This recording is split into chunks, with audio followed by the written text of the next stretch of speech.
Hello students, welcome to study capital. तो आज का ये जो वीडियो है वो आपके लिए बहुत इंपॉर्टेंट होने वाला है, क्योंकि आज के इस वीडियो में हम लोग कंप्लीट डिस्कशन करेंगे कि सीयूईटी यूजी अगर बीकॉम में आपको एडमिशन लेना है तो कौन कौन से यूनिवर्सिटीज हैं जिसमें बीकॉम कोर्स कराई जाती है, साथ ही साथ उसका सेक्शन वाइज सिलेबस क्या है, और हर यूनिवर्सिटीज के अपने डिफरेंट डिफरेंट क्राइटेरियाज हैं, उसके बारे में भी हम लोग डिस्कस करेंगे। और इसके साथ साथ बहुत महत्वपूर्ण बात कि आपको पढ़ाई कैसे करनी है, किस तरह से आपका स्टडी पैटर्न होना चाहिए, आपका टाइम टेबल होना चाहिए, ताकि आप जब सीयूईटी एग्जाम में बैठे तो उस समय आपका अच्छा स्कोर आए और आप अपने मन चाहे यूनिवर्सिटी से बीकॉम कर सके। तो इसके लिए हम आपको मदद करेंगे, स्टडी कैपिटल आपको मदद करेगा। तो इसके साथ हम लोग आगे बढ़ेंगे। हम लोगों ने आप लोगों के लिए एक प्रॉपर कोर्स डिजाइन करके रखा है, जिस जो कोर्स जो होगा वो आपको एमसीक्यू, आपका जो कि स्टडी ये जो पैटर्न होगा आपके एग्जाम का पैटर्न एमसीक्यू, उसके अकॉर्डिंगली हमने आपका पूरा कोर्स डिजाइन करके रखा है। ये तो बाद की बात है, पहले हम लोग डिस्कस करेंगे कि यूनिवर्सिटीज कौन कौन से हैं जहां पे बीकॉम कोर्स करवाई जाती है। तो चलिए हम लोग सबसे फर्स्ट स्लाइड की ओर अपने बढ़ते हैं।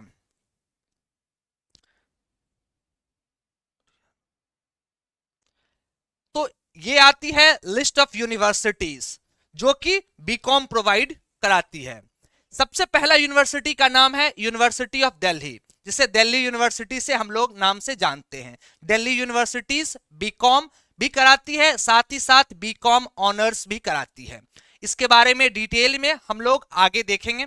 इसके साथ साथ बनारस हिंदू यूनिवर्सिटी जो कि बीकॉम कराती है, इसमें भी दो डिफरेंट थे, एक बीकॉम है और दूसरा है बीकॉम ऑनर्स इन एफएमएम। इसके बारे में भी आगे डिटेल में हम लोग देखेंगे। तीसरा यूनिवर्सिटी है university of Allahabad. Next university है बाबा साहेब भीमराव अंबेडकर यूनिवर्सिटी। और पांचवा यूनिवर्सिटी है राजीव गांधी यूनिवर्सिटीज। ये पांच यूनिवर्सिटीज को मैंने पॉइंट आउट किया है। ये पांच यूनिवर्सिटीज को मैंने सिर्फ क्यों पॉइंट आउट किया है, ये मन में सवाल आना चाहिए ना, कि ऐसा तो नहीं है कि सिर्फ यही पांच यूनिवर्सिटीज है जो कि बीकॉम प्रोग्राम में आप इनरोल करा सकते हैं। और भी डिफरेंट यूनिवर्सिटीज है, डिफरेंट स्टेट यूनिवर्सिटीज भी हैं, ठीक है, डिफरेंट सेंट्रल यूनिवर्सिटीज भी हैं। बट ये जो पांच यूनिवर्सिटीज जो आपको स्क्रीन पे दिख रहा है, ये इसे कहा जाता है टॉप 5 यूनिवर्सिटीज, ठीक है, जिसमें हर बच्चों का सपना होता है कि टॉप 3 यूनिवर्सिटीज 5 यूनिवर्सिटीज में एडमिशन लेने का। तो वो जो टॉप 5 यूनिवर्सिटीज है उसका मैंने आपको नाम मेंशन किया है। और भी डिफरेंट यूनिवर्सिटीज है, वो चीज आप लोग डिफरेंट यूनिवर्सिटीज के वेबसाइट पे जाके भी आप लोग चेक कर सकते हैं, ठीक है। आगे बढ़ते हैं नेक्स्ट स्लाइड की ओर। अब हम लोग बात करने जा रहे हैं कि कौन कौन से डिफरेंट सेक्शंस हैं। ये तो आप लोगों को पता होगा कि ये एग्जाम कंडक्ट कराई जाती है एनटीए के द्वारा, नेशनल टेस्टिंग एजेंसी के द्वारा ये एग्जाम कंडक्ट कराई जाती है। तो इस एग्जाम का पैटर्न क्या है, एग्जाम पैटर्न पे अब हम लोग डिस्कशन करेंगे। तो इसमें टोटल 3 सेक्शन है, इसमें टोटल 3 सेक्शन है। सबसे फर्स्ट सेक्शन जो है वो लैंग्वेज, सेकेंड सेक्शन जो होगा वो आपका डोमेन सब्जेक्ट का होगा, और थर्ड सेक्शन जो है वो जनरल टेस्ट होगा, ठीक है। अब इसको आगे और भी डिटेल में हम लोग समझते हैं कि इनका सिलेबस क्या है। तो जब हम लोग लैंग्वेज सेक्शन की बात करेंगे तो यहाँ पे अप्रॉक्स अराउंड 25 लैंग्वेजेस हैं, 20 to 25 लैंग्वेजेस है। मैंने कुछ लैंग्वेजेस का नाम भी यहाँ पे आपको लिस्ट में दे रखा है। इंग्लिश हो गया, हिंदी हो गया, आसामी, बंगाली, गुजराती, कन्नड़, मलयालम, और भी बहुत सारे लैंग्वेजेस हैं। तो ये आपका ऑप्शन होगा, आपका टोटल रहेगा कि आप कौन से लैंग्वेज को सेलेक्ट करते हैं, किस लैंग्वेज का आप एग्जाम देना चाहते हैं। मेजरली बच्चे इंग्लिश और हिंदी ही प्रेफर करते हैं, और बीकॉम में अगर आप इंग्लिश प्रेफर करते हैं तो वो आगे आपके लिए ज्यादा हेल्पफुल होगा, ठीक है। नेक्स्ट बढ़ते हैं नेक्स्ट सेक्शन की ओर। नेक्स्ट सेक्शन है हमारा डोमेन सेक्शन। और बीकॉम के स्टूडेंट्स जो होंगे, जिन्होंने कॉमर्स से ग्रेजुएशन किया होगा, उनके लिए ये 3 डोमेन सब्जेक्ट बनता है, अकाउंटेंसी, बिजनेस स्टडीज और इकोनॉमिक्स।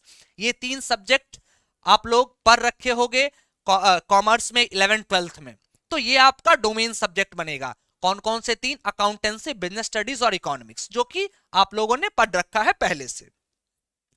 ठीक है, फिर आगे थर्ड सेक्शन जो है वो हमारा था जनरल टेस्ट का। जनरल टेस्ट में अब बात आती है कि सर ये तो समझ में आ गया, अकाउंटेंसी में जो हम लोगों ने 11th-12th में पढ़ा है वो पूछेगा, उसी से क्वेश्चंस आएंगे। इकोनॉमिक्स में भी, बिजनेस स्टडीज में हम लोगों ने 11th-12th में पढ़ रखा है। बात आती है कि सर जनरल टेस्ट में ये जो सेक्शन है इसमें क्या पूछेगा, क्वेश्चन क्या क्या क्वेश्चंस आएंगे, किस तरह के क्वेश्चंस आएंगे, इसका सिलेबस क्या होगा। बहुत तरह के सवाल आपके मन में उठ रहे होंगे। उन सारे सवालों का जवाब देने के लिए मैं खड़ा हूं। ठीक है, आपके सारे सवालों का जवाब मैं दूंगा आपको। तो अब बात करते हैं हम लोग जनरल टेस्ट में।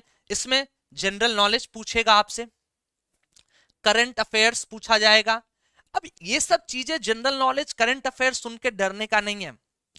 ऐसा नहीं है कि आपसे मतलब जो आपके एग्जाम से एक दिन पहले जो भी चेंजेस हुए होंगे, करंट अफेयर्स का जो भी न्यूज होगा वो आपसे पूछ दिया जाएगा, ऐसा नहीं है।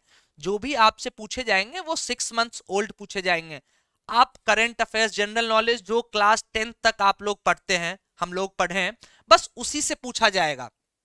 इसलिए ये सब जो हम लोग जनरल नॉलेज, करंट अफेयर्स से बच्चे घबरा जाते हैं कि यार ये कैसे होगा, कितना याद करना पड़ेगा जनरल नॉलेज में, करंट अफेयर्स में। नहीं, उसके भी कुछ लिमिट्स हैं, उसी लिमिट्स में पूछे जाते हैं।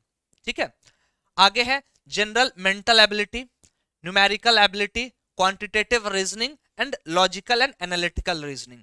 ये 6 डिफरेंट सेगमेंट्स हैं, कह सकते हैं, उसमें जनरल टेस्ट में इसे इंक्लूड किया गया है।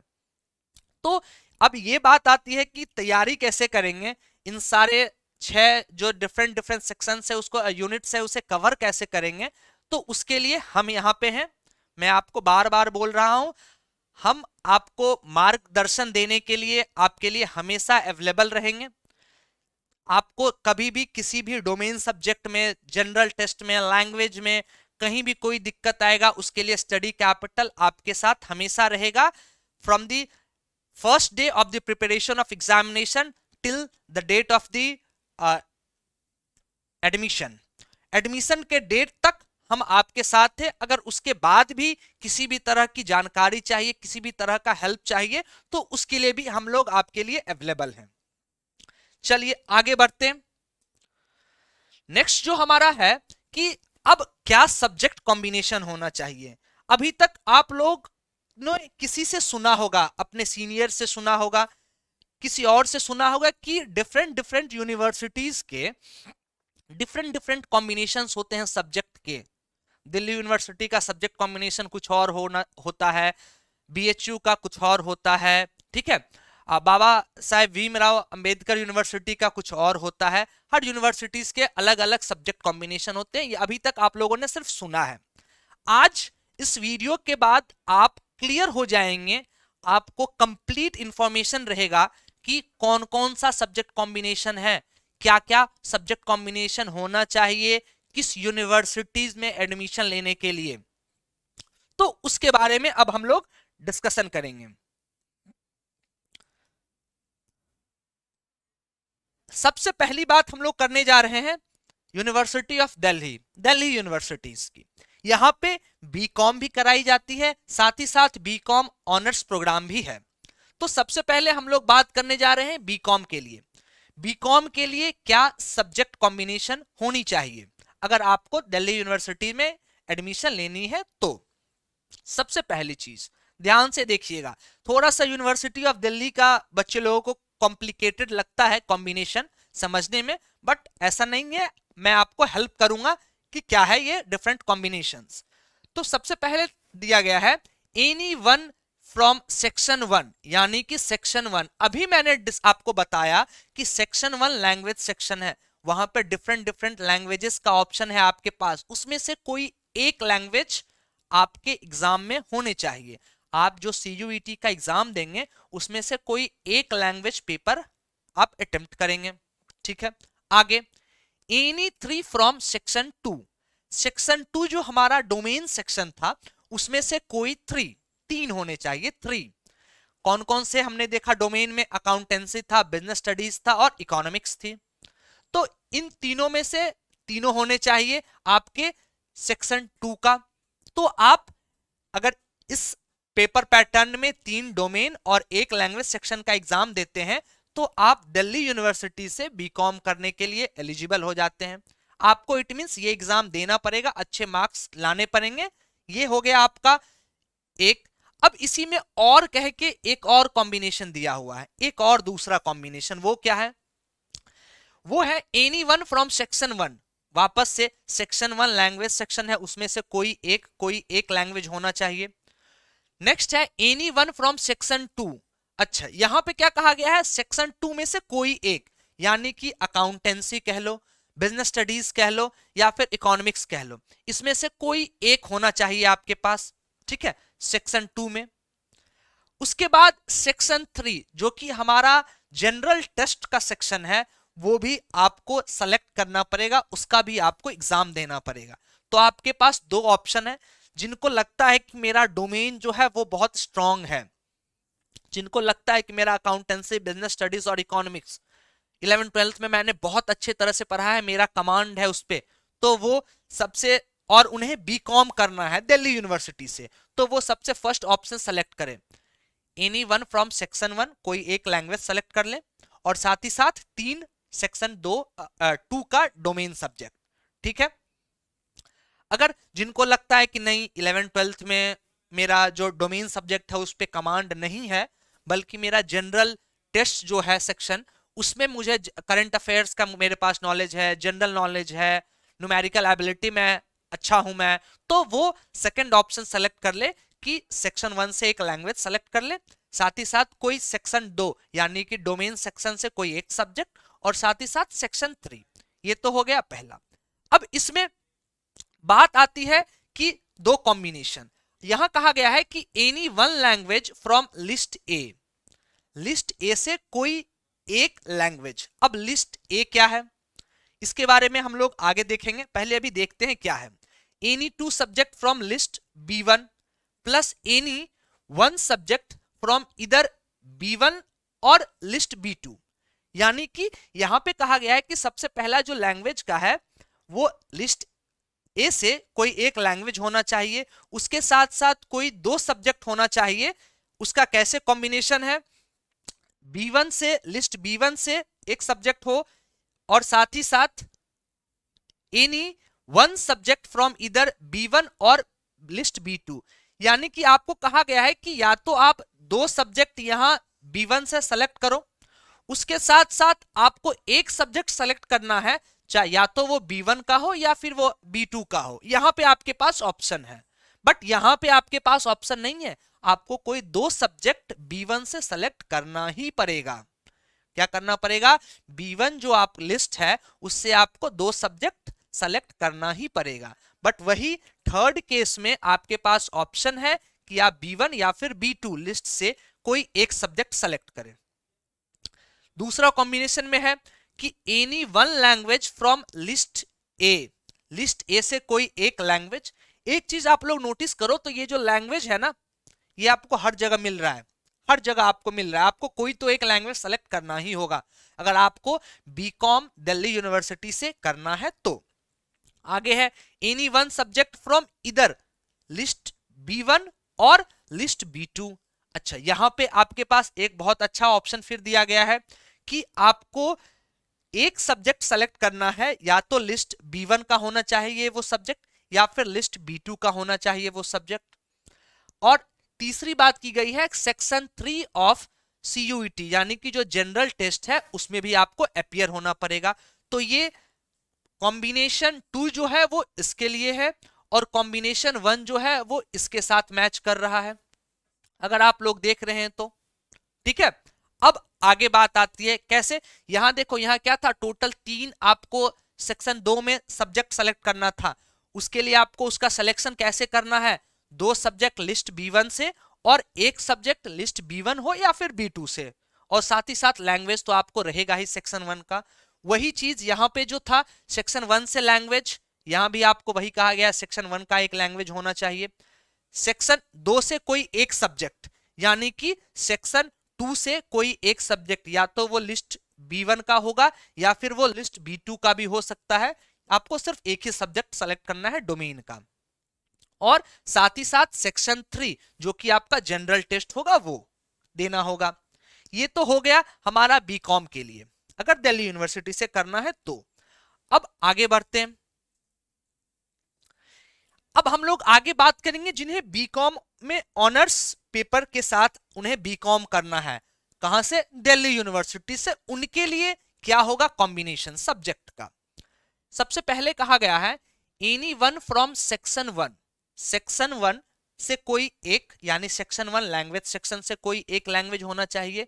उसके साथ साथ मैथमेटिक्स या फिर अकाउंटेंसी होना चाहिए, मैथमेटिक्स या फिर अकाउंटेंसी होना चाहिए। और उसके बाद एनी 2 फ्रॉम सेक्शन 2, और साथ ही साथ सेक्शन 2 जो डोमेन है उससे कोई 2 सब्जेक्ट होने चाहिए। अब उसका देखते हैं कॉम्बिनेशन क्या क्या कहा गया है, इसको और भी एक्सप्लेन किया गया है। पहला कॉम्बिनेशन कहा जा रहा है कि any one language from list A, जो यहां पे सेक्शन 1 की बात की गई है वही यहां पे कहा गया है, लिस्ट ए से कोई एक लैंग्वेज सब्जेक्ट होना चाहिए आपके पास। उसके साथ साथ मैथमेटिक्स, और मैथमेटिक्स के साथ और क्या होना चाहिए? Any 2 subject out of which at least 1 should be from list B1। आपके पास कोई 2 सब्जेक्ट होना चाहिए, ठीक है, कोई 2 सब्जेक्ट होना चाहिए जो कि उसमें से कम 2 में से कम एक सब्जेक्ट जो होना चाहिए वो लिस्ट B1 से होना चाहिए। ये आपके पास ऑप्शन है कि आप दोनों सब्जेक्ट आप B1 से रख सकते हैं, इसमें कोई दिक्कत नहीं है। बट कहा गया है मिनिमम 1 सब्जेक्ट, कम से कम एक सब्जेक्ट जो होगा वो आपको लिस्ट B1 से होना चाहिए। ये हो गया पहला कॉम्बिनेशन। अब दूसरी कॉम्बिनेशन की ओर बढ़ते हैं। दूसरे में कहा गया है any one language from list A, वापस से यहां लैंग्वेज की बात की गई है, कोई एक लैंग्वेज होना चाहिए लिस्ट ए से। उसके बाद अकाउंटेंसी आपके पास होना चाहिए, और साथ ही साथ any 2 subject out of which at least 1 should be from list B1। यहां पे भी सेम बात कही गई है कि आपके पास अकाउंटेंसी होना चाहिए, और साथ ही साथ कोई एक सब्जेक्ट जो होना चाहिए वो सेक्शन B1 से होना चाहिए, और दूसरा सब्जेक्ट के लिए आपके पास ऑप्शन है, आप B1 से भी ले सकते हैं और या फिर लिस्ट B2 से भी ले सकते हैं। अब सबके मन में आ रहा होगा सर इतना लिस्ट B1 B2 आप बता रहे हैं, है क्या लिस्ट B1 B2, उसमें कौन कौन से सब्जेक्ट हैं वो तो बता दीजिए। चलिए उसी पे अब हम लोग आते हैं। ये है list B1 and list B2, different subjects के लिस्ट हैं। हमारे आपके लिए जिनका कॉमर्स बैकग्राउंड है, अकाउंटेंसी या फिर बुक कीपिंग, बिजनेस स्टडीज और साथ ही साथ इकोनॉमिक्स, ये हो गया हमारा B1 में। और भी इसमें है anthropology, biology, chemistry, computer science, environmental studies, geography, history, home science, legal studies, mathematics, physics, political science, psychology, Sanskrit, sociology, ये सारे सब्जेक्ट्स के लिस्ट हैं B1 के। अब B2 में आते हैं agriculture, engineering, graphics, entrepreneurship, knowledge tradition, fine arts, mass media, physical education, performing arts, teaching aptitude, ये सारे लिस्ट हो गए B2 के। इतने सारे हम लोगों ने कॉम्बिनेशन देखा, उसमें ऐसा कहीं नहीं कहा गया है कि कंपलसरी हो B2 का, हमेशा ये कहा गया है कंपलसरी B1 को दिया गया है कि B2 तो होना ही चाहिए। क्यों? क्योंकि इसमें आपके 3 जो मेजर सब्जेक्ट्स है, अकाउंटेंसी, बिजनेस स्टडीज और इकोनॉमिक्स, वो है। B2 का कंपल्सन कभी नहीं किया गया है किसी भी कॉम्बिनेशन में, ये आपको ऑप्शंस में दिया गया है कि अगर आपकी इच्छा हो B2 से कोई सब्जेक्ट लेने का लिस्ट से तो आप उससे भी ले सकते हैं। ठीक है, तो ये हो गया हमारा list B1 and list B2। आगे बढ़ते हैं। अच्छा, ये तो हो गया हमारा अभी तक जो हमने डिस्कशन किया, वो था हमारा दिल्ली यूनिवर्सिटी में। अगर ये सब्जेक्ट कॉम्बिनेशन है आपके पास, दिल्ली यूनिवर्सिटी चेक करेगा कि हाँ जो मेरा कॉम्बिनेशन है, जो मेरी क्राइटेरिया है, वो बच्चे के पास है क्या। अगर वो सब्जेक्ट आपका मैच करेगा, वो आपके सेक्शंस मैच करेंगे, तो दिल्ली यूनिवर्सिटी कहेगा ठीक है चलो अब इसका फॉर्म साइड करो। अब आपको देखा जाएगा कि उसमें से जो टॉप स्टूडेंट्स होंगे अकॉर्डिंग टू देयर नंबर्स, जहां तक उसका सीट फुल होगा वहां तक के बच्चों को वो एडमिशन के लिए बुलाएगा। ठीक है, ये तो हो गया दिल्ली यूनिवर्सिटी की बात। अब बात करेंगे हम लोग बीएचयू की, बनारस हिंदू यूनिवर्सिटी का। तो यहां पे भी दो सब्जेक्ट है, दो तरह का डिफरेंट डिफरेंट आपको कोर्स प्रोग्राम प्रोवाइड किया जाता है। एक है बीकॉम ऑनर्स और दूसरा है बीकॉम ऑनर्स इन एफएमएम। ठीक है, ये दो कोर्स दिया गया, एक बीकॉम ऑनर्स, दूसरा बीकॉम ऑनर्स इन एफएमएम। अब इसका क्या क्राइटेरिया है, क्या कॉम्बिनेशन होना चाहिए वो देखते हैं। Candidate seeking admission to BCom honours या फिर BCom honours FMM in BHU have to appear for CUET UG 2022। ये तो आप सबको, हम सबको पता है कि अगर बीएचयू में एडमिशन लेना है, सीयूईटी यूजी का हमें एग्जाम में अपीयर करना पड़ेगा। ठीक है, आगे देखते हैं। They are required to opt for section 2। अब यहां पे सेक्शन की बात की गई है, उनको क्या करना पड़ेगा, उनके पास सेक्शन 2 उनको एग्जाम में ऑप्ट करना पड़ेगा। सेक्शन 2 में क्या है, अकाउंटेंसी है, बिजनेस स्टडीज है। ठीक है, सेक्शन 2 में क्या क्या होना चाहिए, क्या क्या कंपलसरी है सेक्शन 2 में, अकाउंटेंसी और बिजनेस स्टडीज आपका सेक्शन 2 में होना चाहिए। इकोनॉमिक्स हो या ना हो उससे कोई फर्क नहीं पड़ता है बनारस हिंदू यूनिवर्सिटी को, बट आपके पास अकाउंटेंसी होना चाहिए और बिजनेस स्टडीज होना चाहिए सेक्शन 2 का। अब बात करते हैं सेक्शन 3 का, general test for the admission in BHU. मतलब कि सेक्शन 2 से आपका दो सब्जेक्ट होना चाहिए, अकाउंटेंसी और बिजनेस स्टडीज, और उसके साथ साथ आपको सेक्शन 3 का जो जनरल टेस्ट है उसका भी पेपर आपको देना पड़ेगा। अगर आपको बीएचयू से बीकॉम ऑनर्स या फिर बीकॉम ऑनर्स इन एफएमएम आपको प्रोग्राम में एडमिशन लेना है तो। ठीक है, आगे बढ़ते हैं।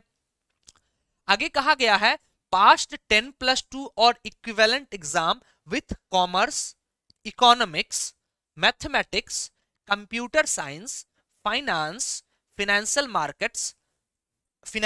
Markets management, vocational course. अच्छा, अब आपको क्या होना चाहिए, ये तो आपको एग्जाम दोगे ही आप सीयूईटी यूजी का। ठीक है, यहां पे 2022 है, यहां पे 2023 हो जाएगा आप लोगों के लिए। ठीक है, तो इसके साथ साथ क्या होना चाहिए, आप 10+2 पास आउट होने चाहिए। कौन कौन से सब्जेक्ट से आपके पास ऑप्शन है, या तो आप कॉमर्स से पास आउट हैं तो ठीक है, इकोनॉमिक्स से भी पास आउट है तो भी ठीक है, मैथमेटिक्स, कंप्यूटर साइंस, ये सारे सब्जेक्ट्स दिए हुए, इन सारे सब्जेक्ट से किसी एक से भी अगर आप 10+2 क्वालिफाइड हैं, पास्ड आउट हैं, तो आप बीकॉम ऑनर्स और बीकॉम ऑनर्स एफएमएम के लिए आप एलिजिबल हो। ठीक है, आगे और कुछ एज का भी बात किया गया है। यहां पे एज का कहा गया है कि नॉट मोर देन 22 ईयर्स, यानी कि आपका जो एज है वो मैक्सिमम 22 ईयर्स तक का हो सकता है।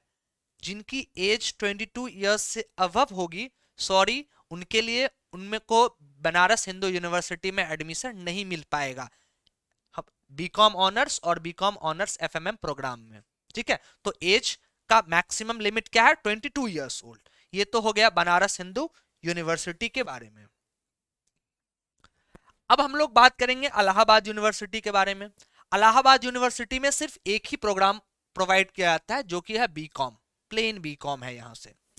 उसका क्या क्राइटेरिया है, उसका क्या कॉम्बिनेशन है, सेक्शन A1 लैंग्वेज सेक्शन होने चाहिए, सेक्शन मिनिमम 1 फ्रॉम इधर इंग्लिश और हिंदी, या तो आपके पास इंग्लिश होना चाहिए या फिर हिंदी होना चाहिए। ये देखिए इलाहाबाद यूनिवर्सिटी और स्पेसिफिक हो गया, आपको सेक्शन 1 जो लैंग्वेज सेक्शन है उसमें से या तो आपके पास इंग्लिश सेलेक्ट करो या फिर हिंदी सेलेक्ट करो, आपके पास सिर्फ दो ही ऑप्शन है।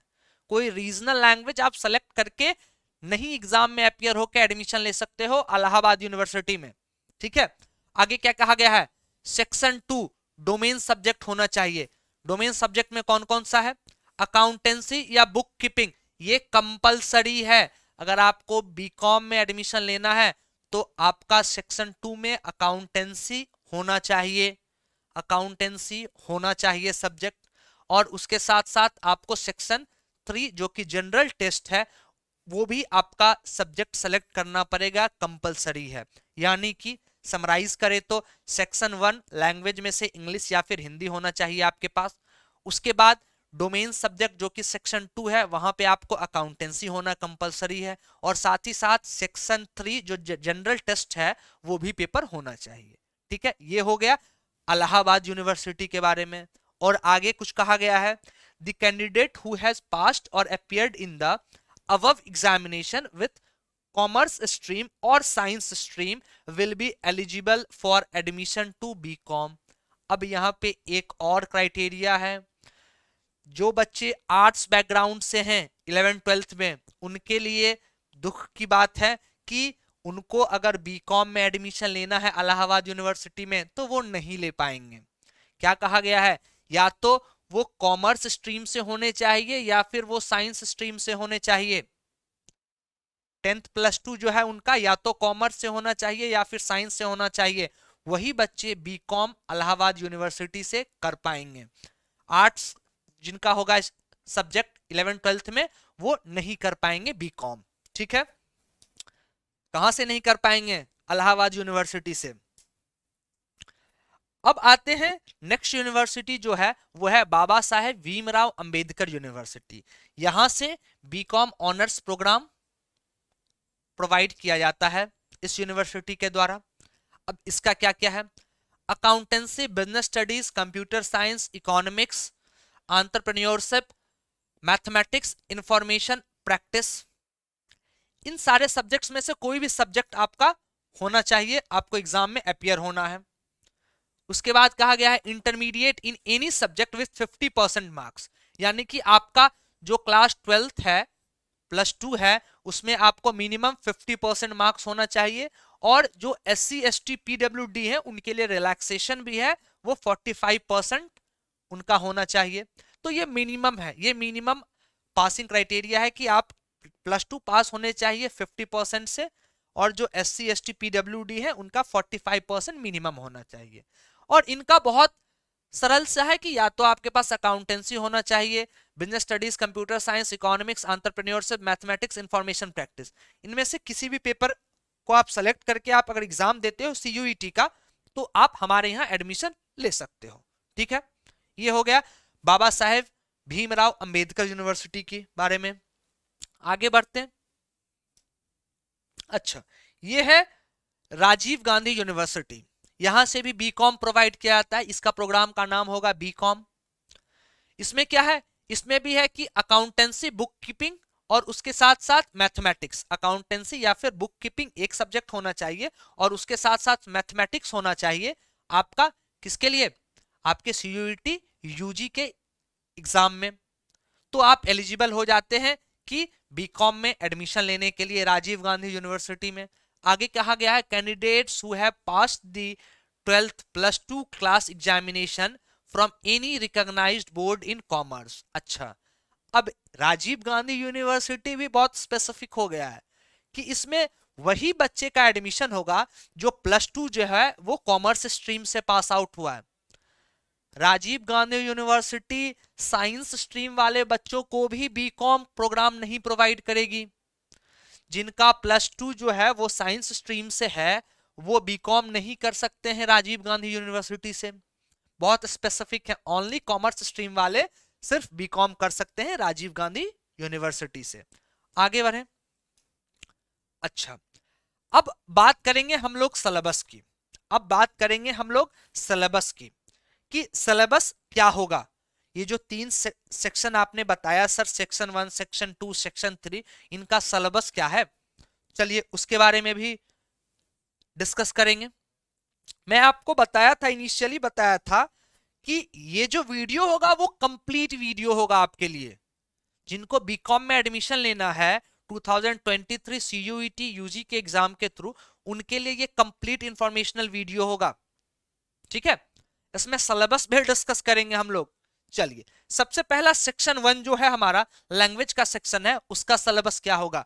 उसमें आपको रीडिंग कॉम्प्रिहेंशन होगा, वर्बल एबिलिटी होगा, रीअरेंज द पार्ट्स से क्वेश्चंस होंगे, choosing the correct word, synonyms, antonyms और वोकैबुलरी। ये टोटल 6 डिफरेंट यूनिट्स हैं। इससे आपको सेक्शन 1 जो लैंग्वेज का सेक्शन है उसमें क्वेश्चंस आएंगे। ये तो हो गया हमारा लैंग्वेज सेक्शन का। आगे बढ़ते हैं। अब बात आती है डोमेन सब्जेक्ट की, जो कि सेक्शन 2 है। उसमें भी अकाउंटेंसी के सिलेबस का हम लोग डिस्कशन करेंगे। अकाउंटेंसी में टोटल यहां पे 3 डिफरेंट सब्जेक्ट को कंसीडर किया गया है। सबसे पहला है not for profit organisation and partnership firm. Subject नहीं कहेंगे, 3 डिफरेंट जो 11th-12th में आप लोगों ने पढ़ा होगा बुक्स, उसके बारे में है। यहाँ तीनों से कंसीडर किया गया है। उसमें है कि सबसे पहला है नॉट फॉर प्रॉफिट ऑर्गेनाइजेशन और पार्टनरशिप। इससे कौन कौन से यूनिट्स होंगे? इससे सबसे फर्स्ट यूनिट होगा not for accounting for not for profit organisation. NPO के अकाउंटिंग से आपको क्वेश्चन मिलेगा। उसके बाद है अकाउंटिंग फॉर पार्टनरशिप। पार्टनरशिप के अकाउंटिंग से रिलेटेड क्वेश्चंस होंगे। Reconstitution of partnership, dissolution of partnership firm. ये हो गए फर्स्ट 4 यूनिट जो है वो आपको एनपीओ और पार्टनरशिप फर्म से होगा। उसके बाद आगे के यूनिट्स जो होंगे वो होंगे company accounts and financial statement analysis से। उसमें कौन कौन सा यूनिट्स है? Accounting for share and debenture capital, analysis of financial statement, statement for change in the financial position. ये 3 डिफरेंट यूनिट्स हैं आपको company accounts and financial statement analysis से। उसके बाद है कंप्यूटराइज्ड अकाउंटिंग सिस्टम, वहां से भी 4 यूनिट हैं। उसमें सबसे पहला यूनिट है overview of computerised accounting system, using computerised accounting system, accounting using database management system DBMS, और लास्ट है accounting application of electronic spreadsheet. ये 4 डिफरेंट यूनिट्स हैं कंप्यूटराइज्ड अकाउंटिंग सेक्शन। यानी कि सबसे पहले एनपीओ पार्टनरशिप, उसके बाद company account and financial statement analysis, और साथ ही साथ कंप्यूटराइज्ड अकाउंटिंग सिस्टम। ये चीज अगर आप लोग एक बार ध्यान करो तो ये आपका क्लास 12th का सिलेबस है। क्लास 12th के बोर्ड एग्जाम का जो आपका सिलेबस है उसी को सिर्फ कंसीडर किया गया है। यहाँ पे सेक्शन 2 अकाउंटेंसी डोमेन सब्जेक्ट में सिर्फ क्लास 12th का आपको सिलेबस को कंसीडर किया गया है। ठीक है, आगे बढ़ें।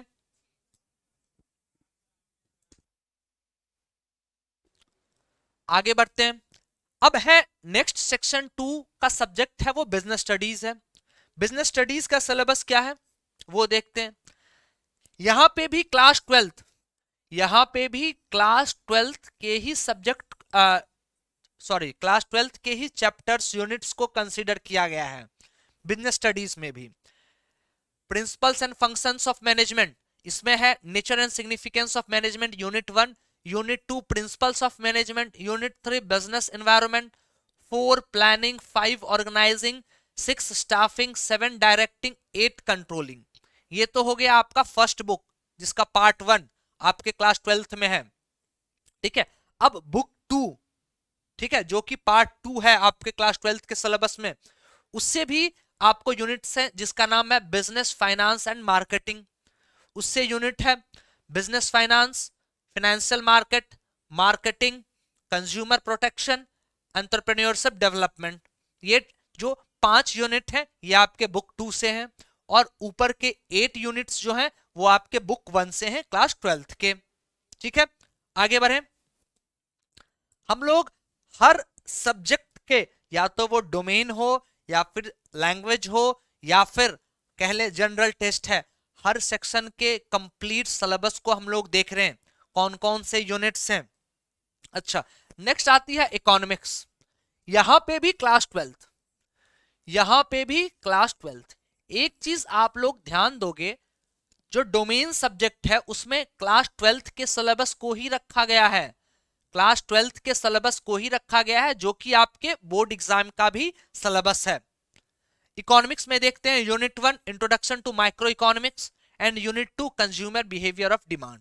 ये तो हो गया माइक्रो इकोनॉमिक्स का, ये हो गया माइक्रो इकोनॉमिक्स का। ये जो है ये आपके क्लास 11 से लिया गया है, ये जो है ये आपके क्लास 11 से लिया गया है, इसीलिए सिर्फ 2 ही यूनिट है क्लास 11th का, सिर्फ 2 ही यूनिट है 11th का। इंट्रोडक्शन टू माइक्रो इकोनॉमिक्स ये तो नॉर्मल सी है, ये तो इंट्रोडक्टरी ये यूनिट है। उसके बाद है कंज्यूमर बिहेवियर एंड डिमांड, ठीक है। उसके बाद मैक्रो इकोनॉमिक्स आ जाता है जो कि क्लास 12th में आपके है।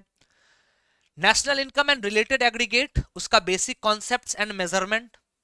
उसके साथ determination of income and employment, money and banking, government budget and the economy, balance of payment. ये कहा, ये हो गया, ये जो टोटल आपको 5 यूनिट दिख रहा है ये है आपका मैक्रो इकोनॉमिक्स से।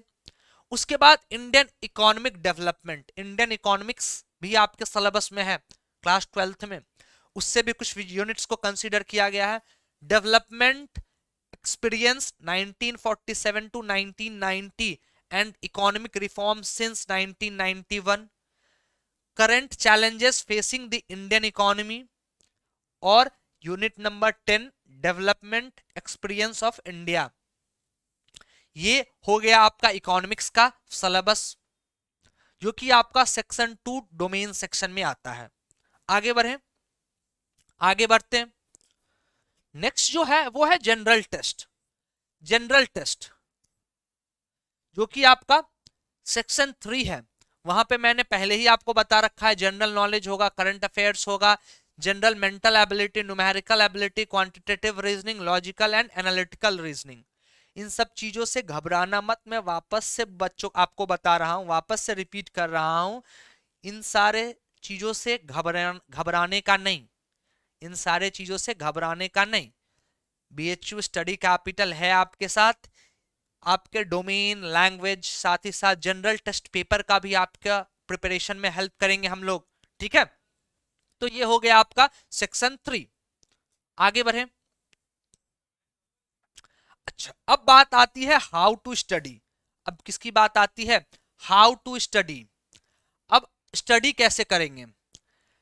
जब स्टडी कैसे करेंगे की बात आती है तो यहां पे इसके लिए भी आपके पास ऑप्शन है। सी, जिनको लगता है कि नहीं मैं सेल्फ स्टडी से कर लूंगा, मुझे किसी की हेल्प की जरूरत नहीं है, मैं सेल्फ स्टडी से ही अपना पूरा जो है प्रिपरेशन कर लूंगा सीयूईटी, यूजी, बीकॉम के लिए, उनके लिए तो बहुत अच्छी बात है। बट जिनको लगता है कि मुझे हेल्प की जरूरत है, मुझे गाइडेंस की जरूरत है, कोई मार्गदर्शन देने वाला होना चाहिए, कोई कंप्लीट एक कोर्स प्रोग्राम करके हो जिसके हेल्प से पढ़ूं, तो उसके लिए स्टडी कैपिटल आपके लिए पास अवेलेबल है ऑप्शन। स्टडी कैपिटल जो है वो कंप्लीट प्रिपरेशन कराएगी आपको बीकॉम के एडमिशन के लिए, एंट्रेंस एडमिशन के लिए। तो ये व्हाट्सएप नंबर है, इस व्हाट्सएप नंबर पे आप कांटेक्ट कर सकते हैं। क्या है क्या होगा स्टडी टाइमिंग, हम लोग आपको कंप्लीट प्रोवाइड करेंगे कि आपको कौन सा सब्जेक्ट कब पढ़ना है, आपका टेस्ट सीरीज आपको प्रोवाइड करेंगे, उसका एनालिसिस आपको प्रोवाइड करेंगे कि आप जो टेस्ट सीरीज में अपियर हो रहे हो वहां पे कौन से सेक्शन में आपको दिक्कत आ रही है, उसे इंप्रूव कैसे आप कर सकते हो, ये सारी चीजें आपको बताई जाएगी। या वो सेक्शन 1 हो लैंग्वेज, या फिर डोमेन, या फिर कह लो सेक्शन 3 जनरल टेस्ट। हर सेक्शन में आपको हेल्प करने के लिए हम लोग अवेलेबल हैं यहाँ पे। तो जितना जल्द से जल्द आप इनरोल करोगे उतना आपके लिए हेल्पफुल होगा। क्यों? क्योंकि अब आपका सीयूईटी यूजी का फॉर्म भी आउट हो चुका है, तो आपको प्रिपरेशन करना होगा। क्यों? क्योंकि बहुत ज्यादा कंपटीशन है आज के टाइम में, बहुत ज्यादा कंपटीशन है। और खास करके तो जो टॉप 5 यूनिवर्सिटीज हैं जिसका लिस्ट मैंने आपको प्रोवाइड किया, उनमें एडमिशन लेने के लिए बहुत ज्यादा टफ कंपटीशन होने वाला है। एक एक मार्क्स आपके लिए इंपॉर्टेंट रोल प्ले करेगा, एक एक मार्क्स आपके लिए इंपॉर्टेंट होगा। ठीक है, तो आपको जिनको भी लगता है कि मुझे कोर्स की जरूरत है, किसी के गाइडेंस की जरूरत है, किसी के गाइडेंस में रह के मैं अच्छा स्कोर कर पाऊंगा, 11th-12th मेरा 11th-12th का परफॉर्मेंस अच्छा नहीं है, ठीक है, उनके लिए स्टडी कैपिटल अवेलेबल है, आपको complete help and support provide करेगी, कंप्लीट गाइडेंस प्रोवाइड करेगी कि आप अच्छे मार्क्स स्कोर कर सको अपने सीयूईटी यूजी के एंट्रेंस के एग्जामिनेशन में। ठीक है, तो इसी के साथ हम ये एंड करते हैं। आई थिंक आपको कोई भी कंफ्यूजन नहीं होगा यूनिवर्सिटीज के रिगार्डिंग, सब्जेक्ट कॉम्बिनेशन के रिगार्डिंग, ठीक है, सेक्शंस के रिगार्डिंग, सिलेबस के रिगार्डिंग, और कहां से प्रिपरेशन करें, इसके रिगार्डिंग आई थिंक आपको कोई भी कंफ्यूजन नहीं होगा, किसी भी तरह का डाउट नहीं होगा। और अगर किसी भी तरह का डाउट है, क्वेरी है, तो आप कमेंट सेक्शन में आप लोग कमेंट करें, मैं अपनी तरफ से कोशिश करूंगा कि हर बच्चों के कमेंट का रिस्पॉन्ड दूं। ठीक है, तो आज के लिए यहीं तक, धन्यवाद। आगे किसी भी तरह की कोई भी इंफॉर्मेशन होगी तो आपको स्टडी कैपिटल आप तक वो इंफॉर्मेशन पहुंचाता रहेगा। Thank you.